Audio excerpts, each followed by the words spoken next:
سفيان، هنيئا لكم بعدا. الحمد لله. عاد عاودنا دابا، انت كيفاش احساسك وانت واحد من اللاعبين اللي كانوا عاضين في هذا كاس افريقيا لان بانت في الماتشات الاخرين سفيان؟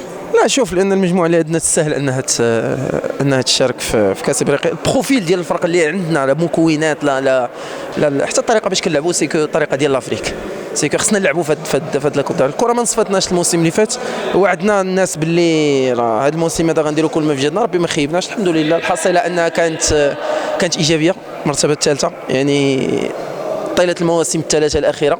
الحصيله ديال الموسم على موسم كتكون تحسن، لا في النقاط ديال المقابلات، لا في الاداء، لان الخصوم حتى هي كتطور، حتى هي كتلعب بالامكانيات اللي عندنا الماديه. ما غاديش نقول البشريه كما كيقولوا مجموعه من المحللين الله يهديهم وخلاص. عندنا لاعبين بلوتيتري في المغرب، بارمي لي بلوتيتري في المغرب، اللاعبين اللي هزوا القاب. شمس الدين بعدا راه كشافوا تقالوا بكاس العرش، شمس الدين شطيبي، وما تيقول لك عندنا فريق باللي التركيبه البشريه ديالو متواضعه، اللاعبين ديالو متواضعين.